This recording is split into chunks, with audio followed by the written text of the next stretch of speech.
السلام علیکم ناظرین، اپنے چینل میں آپ کو خوش آمدید کہتے ہیں۔ آج کی اس ویڈیو میں ہم بات کریں گے کروڑوں دلوں پر راج کرنے والے پاکستان کے مشہور گلوکار ابرار الحق کے بارے میں۔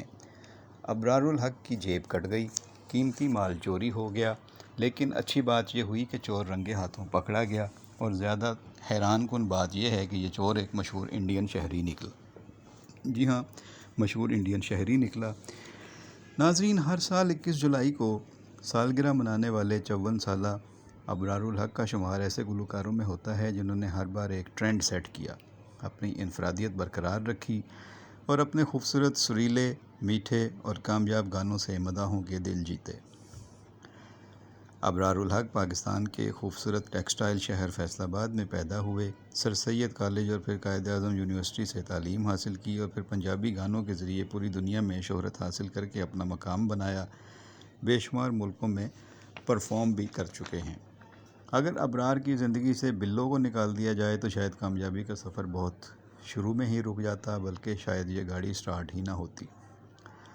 1995 میں بلو دے گھر گانے نے انہیں شہرت دی۔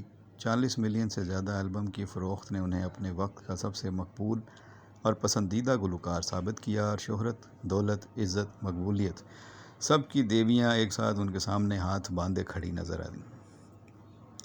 سہارا ٹرسٹ قائم کر کے ابرار نے سماجی خدمات کے سفر کا آغاز بھی کیا اور ایک بڑا اسپتال قائم کرنے نکل کھڑے ہوئے۔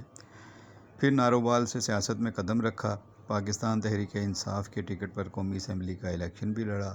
کامیابی تو حاصل نہ کر سکے، لیکن لوگوں کو بتایا کہ وہ سب کچھ کر سکتے ہیں، اور بالآخر وہ سیاست سے واپس گلوکاری کے میدان میں آ گئے۔ ابرار الحق کو جو جیب کٹی، قیمتی مال چوری ہوا، یہ واقعہ بالی ووڈ کی طرف سے ان کے مختلف گانے چوری کرنے، فلموں میں کاپی کرنے سے متعلق ہیں۔ کرن جوہر سمیت دیگر بھارتی مشہور شخصیات نے ابرار کے گانے چوری کیے، میوزک اور بول چرائے، اور اس کام کو خود ابرار نے بھی تنقید کا نشانہ بنایا اور افسوس کا اظہار کیا، اور قانونی چارہ جوئی کرنے کا اعلان بھی کیا۔ ان کا گانا نچ پنجابن نچ چوری کیا گیا، انیل کپور پر فلمایا گیا۔ ان کا ایک اور گانا سانو تیرے نال پیار ہو گیا بھارت نے چوری کر لیا۔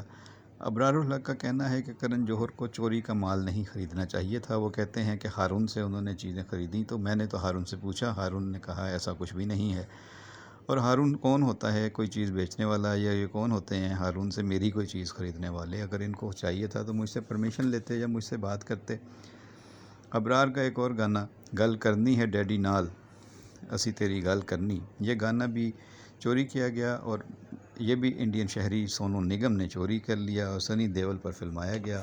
ابرار کہتے ہیں کہ سونو نگم بہت ہی سریلا گلوکار ہے، لیکن اس پنجابی گانے میں پنجابی ٹچ نہیں دے پایا، اور مجھے تو اپنے بہت سے چوری کیے گئے گانوں کے بارے میں پتہ بھی نہیں چلتا۔ بعد میں لوگ بتاتے ہیں کہ آپ کا گانا انڈیا کی فلاں فلم میں آیا ہے، یا فلاں گلوکار نے یا فلاں فلم ساز نے چوری کیا ہے۔ تو مجھے دکھ ہوتا ہے کہ بالی ووڈ میں اتنا اچھا کام بھی ہوتا ہے، لیکن اگر انہوں نے ہمارا کام لینا ہے تو کم از کم چوری کا مال تو نہ خریدیں۔ وہ وقت تو چلا گیا جب اس طرح کی چیزیں ہوا کرتی تھیں۔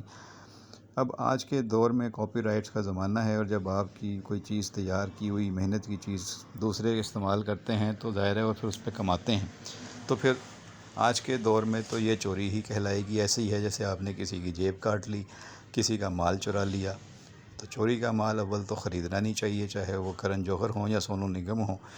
اور اگر انہیں کوئی شک ہے تو مجھ سے پوچھ لیا کریں کہ بھائی یہ آپ کی چیز ہے، ہم آپ کی چیز خریدنا چاہتے ہیں یا لگانا چاہتے ہیں یا استعمال کرنا چاہتے ہیں۔ تو اس طرح کی چیزیں اور بھی گلوکاروں کے ساتھ ہوتی ہیں۔ تو یہ کاپی رائٹس کے معاملات ہوتے ہیں، اور انٹلیکچوئل پراپرٹی کا زمانہ ہے، تو یہ ساری چیزوں کا خیال رکھنا چاہیے۔ ادھر پاکستان کے اور بھی مختلف گلوکار، فنکار ایسے ہیں جن کے کام کو چوری کیا جا چکا ہے، اور انڈیا میں بہت کام کاپی کیا جا رہا ہے۔ ہمارے بھی کچھ لوگوں نے انڈین چیزوں کو یہاں پر ری یوز کیا ہے، یا استعمال کیا ہے، یا کاپی کیا ہے۔ تو یہ ساری چیزیں جو ہیں یہ کاپی رائٹس اور انٹلیکچوئل پراپرٹی کو نقصان پہنچاتی ہیں۔ ان چیزوں پہ اب کافی قانون سازی بھی ہو چکی ہے، اور لوگوں کے رائٹس بھی ہیں۔ تو جن لوگوں کی محنت ہے، جن لوگوں کا یہ حق بنتا ہے کہ ان کو اس کا کریڈٹ ملنا چاہیے، اور ان کو اگر ان کے نام پہ کمائی جاتی ہے کوئی چیز، کچھ لوگ کماتے ہیں مختلف انداز میں ان کے نام کو یا ان کی چیزوں کو بیچ کر، تو ان کو ان کی رائلٹی ملنی چاہیے۔ اس میں کوئی غلط بات نہیں ہے، اور امید کی جانی چاہیے کہ آئندہ ان چیزوں کا خیال رکھا جائے گا۔